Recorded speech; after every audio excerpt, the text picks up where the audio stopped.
Tell me a little bit about Leonardo da Vinci. Da Vinci is from Italy, originally from the town of Vinci.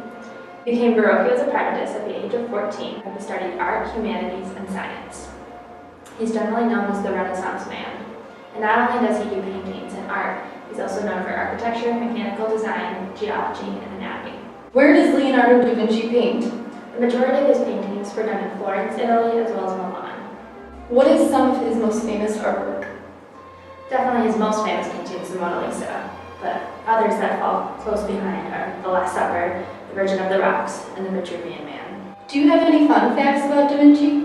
Well, actually, he was left-handed, and he didn't feel comfortable writing the normal way, so he wrote all of his letters backwards, so that anything that he's written, scholars have to use a mirror in order to read, because all of the letters are perfect mirror images.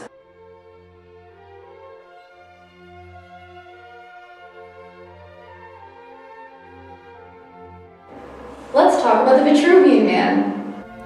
Traveling back to Florence during the Renaissance period allows us to find Leonardo da Vinci hard at work drafting one of his most famous sketches, the Vitruvian Man.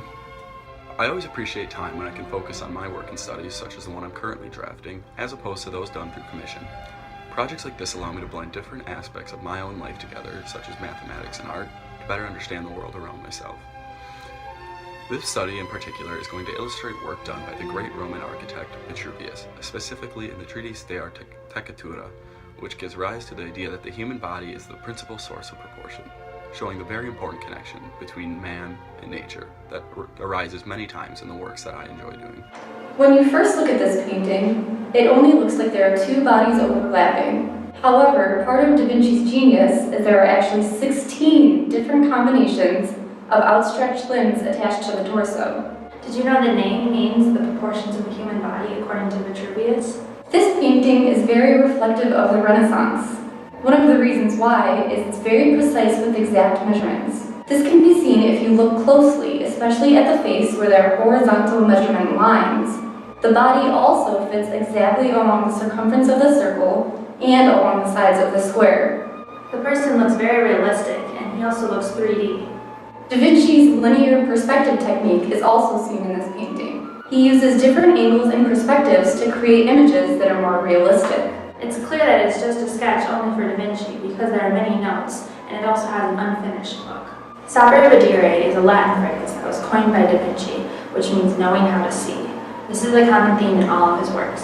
In the Vitruvian Man, Da Vinci is working with the dimensions and proportions of the human body to understand how to see humans. Sapere Videre is also prominent in The Last Supper. In The Last Supper, many of the bodies are placed in complex positions, and Sapere Videre brings the bodies to life and gives Da Vinci the ability to see them in these complex positions. The premise of The Last Supper is that Jesus has told his disciples that one of them will betray him. They are shocked at this news, and the painting depicts their reactions. When looking at this painting, you can see there are many groups of three. The disciples are all in groups of three. There are three windows, and Jesus himself is kind of in the shape of a pyramid or a triangle. These groups of three can be seen to symbolize the Holy Trinity. If you also count the side panels, there are 4 on each side for a total of 8, plus the 3 windows, which makes 11. There are 12 disciples, but one of them will betray him, which also is 11. One of the themes in the painting is community, because all of the disciples are having one last supper with Jesus before he dies. This painting also reflects the Renaissance because of the mixture of bold colors that are used to make the scene more realistic.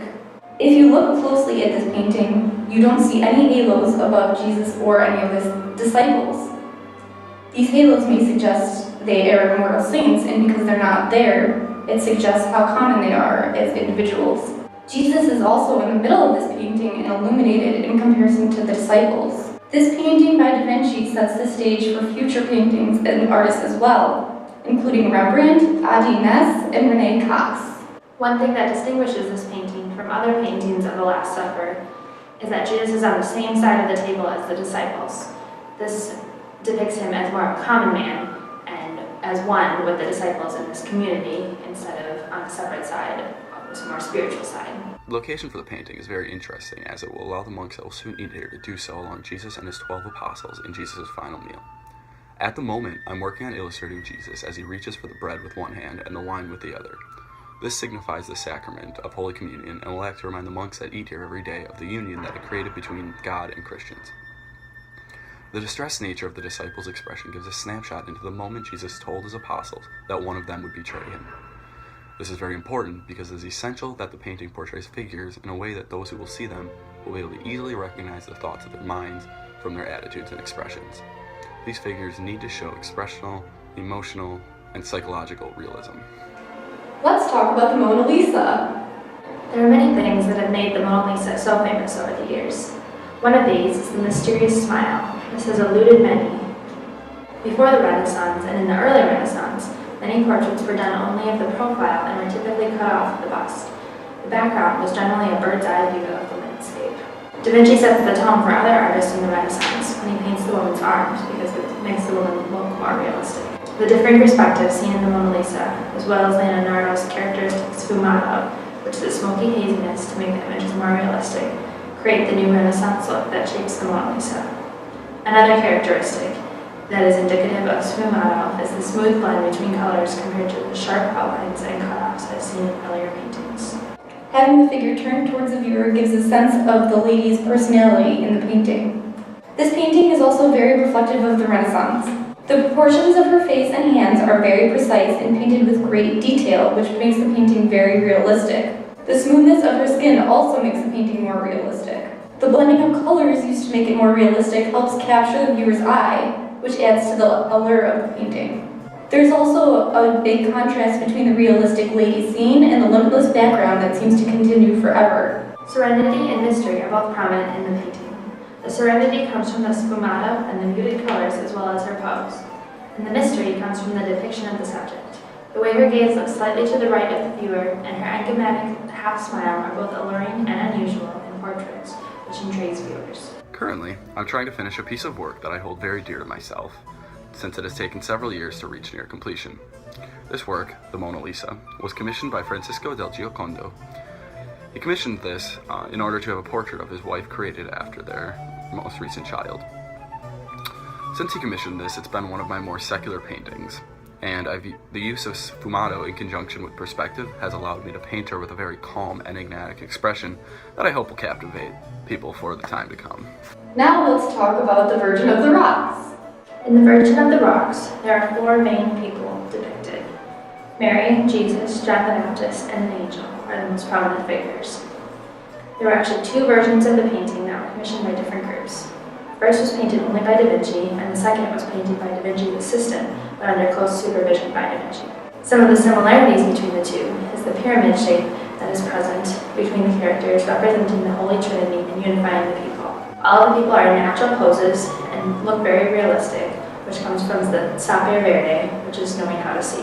The sfumato technique is used again to blend the colors and create a hazy background. Both of them have a supernatural, mystical background with rivers leading to nowhere and obscure rock formations. There are also many differences between the paintings. In the recreation, the angel is pointing towards John the Baptist, but that is not the case in the original. In the original, there are halos on Mary, Jesus, and John the Baptist, but these are not present in the recreation. The pointing may replace the halos to draw the attention to Mary, John the Baptist, and Jesus. The original painting by Da Vinci is more theological, whereas the figures in the recreation look more like common people. In the original painting, John the Baptist is holding a staff in the shape of a cross, but this is not the case in the recreation. In the original, the wings on the angel are very obvious, and they look more subtle in the other as rocks. Da Vinci originally painted the angel in blue clothing, but the angel wears red in the recreation. This may differentiate more easily between the angel and Mary and the recreation, but Da Vinci may have originally used blue for both Mary and the angel to symbolize how angelic Mary is. This is reflective of the Renaissance. All the figures in the painting are illustrated using precise angles to make the painting more realistic, as if the viewer could enter the scene of the painting and actually see the people. Why are Da Vinci's paintings so influential? Well, definitely some of the common themes are the realistic effect, the sfumato, and the pyramid shape, as we talked about in many of the paintings. Many of these techniques shaped later works that were created in the Renaissance, including other theological works, as well as many art that was created later in the future. The legacy of Da Vinci has lived on and continues to be very prominent today.